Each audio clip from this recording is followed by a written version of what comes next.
Y este concepto de nueva normalidad, un poco de investigación, que también se la propongo que la realicen ustedes, ¿no? Desde sus casas, lo puedo dejar como si fuese un ejercicio de la materia de ecología social. Si uno hace una revisión por internet y busca alguna bibliografía, ¿no? Ya en algún libro, en el siglo XX ya estuvo presente, hubo varias circunstancias que justamente asociadas a cuestiones de cambio de gobierno o a cambio de estrategias de participación civil, se usaba. También vinculado a la educación, Daniel puede hablar después. No es un concepto que sea nuevo, es que reflota obviamente situaciones de crisis y aparece. Su última aparición, y posiblemente la más cercana a nuestro momento de nueva normalidad, es en la crisis económica del 2008, ¿no? Y está asociado principalmente a una crisis especulatoria, ¿no? Una crisis económica especulatoria que estuvo asociada a grandes burbujas que se dieron económicas. Burbujas, estamos hablando de, por ejemplo, una burbuja inmobiliaria es generar un producto sin considerar una demanda y habilitar gasto permanente en algo que nunca va a ser rédito, ¿no? Como para decirlo de una forma muy sencilla. Y eso la economía lo hace mucho. Necesita mucho más que gastar, mucho más el gastar por gastar que el consumo por consumo. Y esa es un poco la locura, y esa fue la gran crisis económica que estuvo en el 2008. No soy economista, un economista sin duda lo podría explicar bien, y no como lo estoy reduciendo, pero como para hacerse una idea para quienes no se acuerdan de esa crisis. Y ahí, si uno busca en el internet, en la bibliografía, ya se hablaba de nueva normalidad en inglés, no en el concepto de castellano. Y era el aceptar que, para la bolsa, es que no iba a haber el crecimiento que se esperaba, ¿no? La bolsa no iba a trabajar con las dinámicas de flujo de dinero que todos estaban esperando por un buen tiempo, y que eso va a ser lo normal. Ahora, en la actualidad, si uno busca el concepto, está principalmente asociado en ciertos aspectos a la Organización Mundial de la Salud y a los sectores de gobierno que replican este concepto como estrategia global para afrontar la pandemia. Y ahí nace un poco esa pregunta, ¿no? Está asociado principalmente a lo económico últimamente ese concepto. Ahora lo tenemos asociado a la salud, y en el práctico, en el cotidiano, comúnmente cuando nos dicen los presidentes, ¿no? Porque ni siquiera solo nuestro presidente, sino los presidentes prácticamente de todo el mundo, algunos se resisten a usarlo, pero a nivel general casi todos los gobiernos del mundo aceptan la nueva normalidad como una estrategia de higiene social, ¿no? Es la mascarilla, es el distanciamiento social, y ya está, y algunas pautas de higiene en el hogar. Hasta ahí todo muy bien, y está muy bien que se respeten, y yo como docente les respeto y promuevo que se respeten. Pero es solo eso, viene solo este aspecto, no es lo que les pregunto a ustedes. ¿Ustedes consideran que esto de la nueva normalidad solamente nos está marcando unas pautas básicas de relacionamiento, o han escuchado otras cosas? ¿O se les ha propuesto otras cosas? No sé si han visto en los medios, recomiendo no un seguimiento continuo de los medios de prensa. Está demostrado que eso puede afectarnos mucho la salud, más si seguimos en esta situación de crisis las noticias día a día, pero está bueno un cotidiano y una cierta frecuencia de ir siguiendo lo que sucede en el mundo. ¿Cuál es la descripción de esta nueva normalidad? En un momento era esto de distanciamiento, mascarilla, el alcohol, y ahora en otro momento se está volviendo el desempleo que está aumentando, familias que están pasando hambre, crisis a nivel de los continentes más pobres, agravada socialmente a un extremo que posiblemente no se haya visto en las últimas 3 décadas, 4 décadas, y obviamente una posibilidad que ya teorizan varios expertos de el ascenso de gobiernos autoritarios, ¿no? La implementación del autoritarismo como un nuevo modelo de la democracia, ¿no? Porque a veces tenemos la visión de la democracia como un fenómeno solo, y en su complejidad la democracia puede considerar también el autoritarismo. Que que a veces nos engaña un poco eso, ¿no? Porque creemos que la democracia es todo lo contrario del autoritarismo, pero no es tan así. También se lo dejo para preguntar qué sería la democracia. Y bueno, este concepto de nueva normalidad. La ecología social, y a mí es lo que me interesa, como escuela filosófica, como disciplina, como movimiento político, justamente analiza la interrelación entre los sistemas naturales y los sistemas socioculturales. Y cómo interactúan en ese momento, ¿no? Cuando están los dos en plena interacción y en pleno dinamismo. Y son pocas las propuestas que podemos ver de esta nueva normalidad desde la dimensión ambiental. Tenemos esta nueva normalidad desde una dimensión política, los gobiernos ya se están planteando estrategias de nueva normalidad. Tenemos su origen dentro de un modelo de nueva normalidad económica, que hay varios autores que lo están trabajando y es la principal preocupación, digamos, a nivel global, y la nueva normalidad desde el modelo social de la salud, ¿no?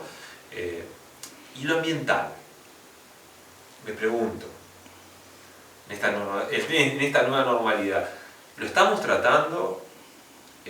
¿Estamos, los que trabajamos dentro de la dimensión ambiental o dentro de la educación ambiental, preguntándonos, esta nueva normalidad, ¿tenemos lugar para meter la dimensión ambiental? ¿Tenemos lugar para discutir cuáles son las pautas que se tienen que incorporar dentro de la dimensión ambiental para abordar esta nueva normalidad? Lo ambiental nos da una herramienta para ser críticos a esta nueva normalidad que se propone. En provocar desde un concepto con la nueva normalidad que traías, ¿no? En estos días, que fueron estos 2 últimos días,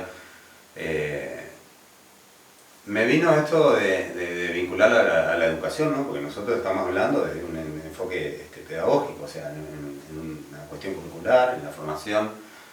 Y entonces este tema tiene muchas derivas en el plano educativo. Y por eso me parecía interesante, y charlando con una docente, ayer mismo, en la mañana, me vino esto de que en Uruguay la formación de magisterio, por ejemplo, es en el Instituto Normal, ¿no? Y bueno, tiene toda una historia la formación de quienes después tienen su compromiso en la vida con la tarea pedagógica desde temprana edad, con la población en general. Entonces digo, bueno, ¿qué hay atrás del Instituto Normal?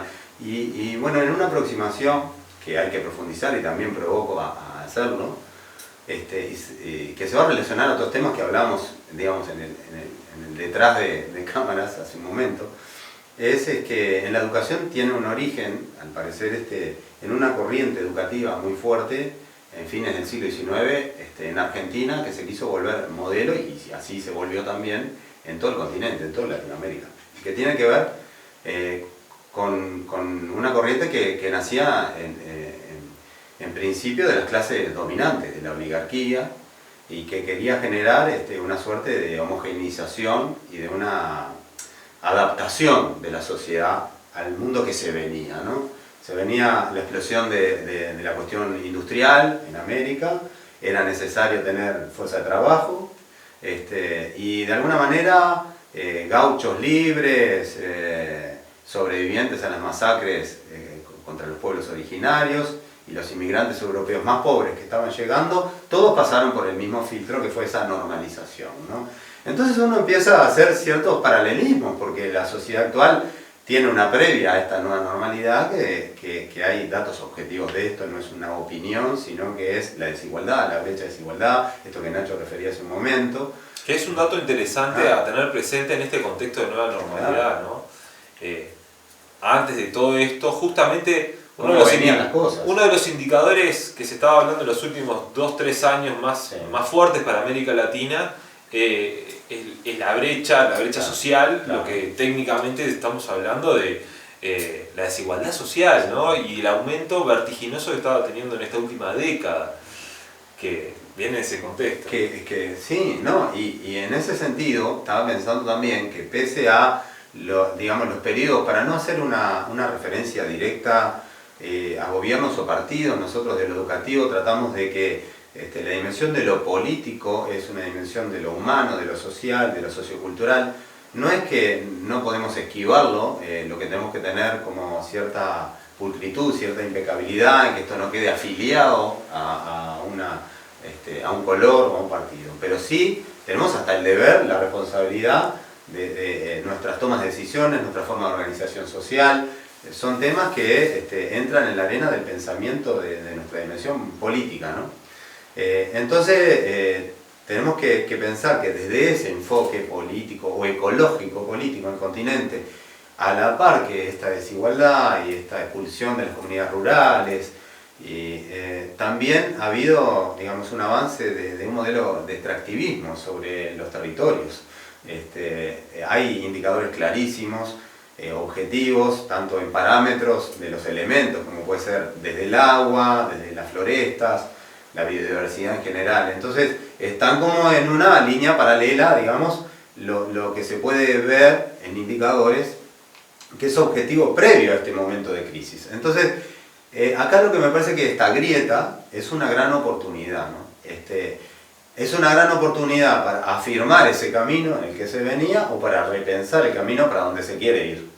Entonces, justamente, porque en aquel momento, 100 años atrás, cuando se estableció ese criterio de normalismo en el camino pedagógico y se volvió una corriente dominante, hegemónica en el continente, tenía que ver con el disciplinamiento de la sociedad, tenía que ver con la higienización de la sociedad. Si uno ya ahora lee, por ejemplo, historiadores más locales como Barran, habla de la medicalización de la sociedad, la sensibilidad de la sociedad, desde un enfoque histórico, historiográfico muy interesante de principios del siglo XX, pero donde, bueno, había digamos, un gran calderín con el que a todos los excluidos iban a parar a la cárcel o al manicomio, así fuera que padecieran una enfermedad diferente. Entonces había un claro reparto en la sociedad y una clara estigma también en la sociedad.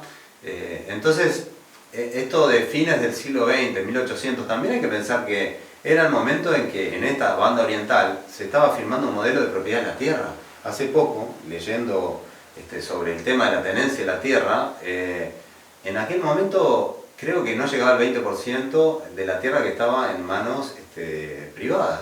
El resto había sido la herencia de la historia de las tierras realengas y de un reparto, digamos, de territorios donde había apropiación de la tierra, pero no había una legitimidad legal con alambrado, cerco y otros derechos asociados. Hoy está muy en cuestión no solo el acceso, la distribución de la tierra como elemento donde cultivar, por ejemplo, o criar ganadería, sino también de la biodiversidad, de los servicios ecosistémicos. Nosotros hoy no solo estamos en cuestión de acceder a lo que nos provee directamente el estar en posesión o la oportunidad de la tierra físicamente, sino que si empezamos a considerar la regulación del clima, si empezamos a considerar la provisión de agua sana, si empezamos a considerar la polinización,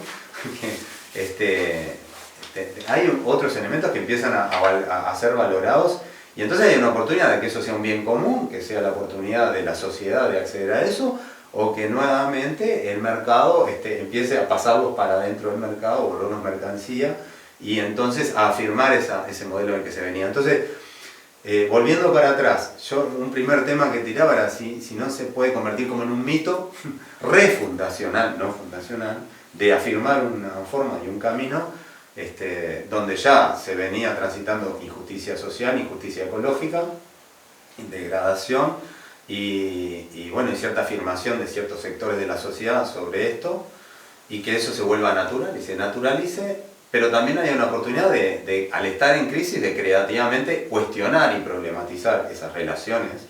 Entonces, creo que en el sentido que Elena Nacho provocaba, capaz que desde este aspecto de lo más socioecológico, de lo ambiental, es de donde la prensa no aludió mucho. Hoy hay 2 o 3 discusiones en torno a unos artículos que propone una ley que se está considerando en el Parlamento ahora, que parece como considerarse de urgencia y tiene muchos aspectos a la vez, pero este tema a nivel social, ¿qué lugar está teniendo? ¿No? Entonces, un poco respondiendo con una provocación es, ¿hay un futuro posible nomás? ¿O hay muchos futuros posibles? Bueno, ahí hay un tema filosófico también, ¿no? O el arrastre de la inercia del presente, ¿no? Exactamente. Que es una propuesta que es la que hemos seguido. Hacia eso iba, que en general los momentos de ruptura son momentos porque cuando estás fermentando alguna noción alternativa, si en realidad hay comodidades en ciertos sectores, ¿no? Eso es una gran molestia, es una gran preocupación y es un gran riesgo. Entonces, volver a normatizar la sociedad en un momento de crisis es el momento más oportuno para volver a enfriar las cosas, ¿no?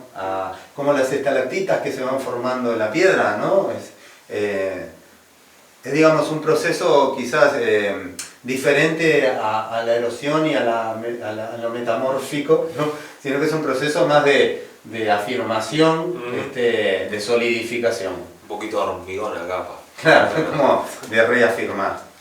Sí, y podemos pasar ahí a las segundas cuestiones con eso, ¿no?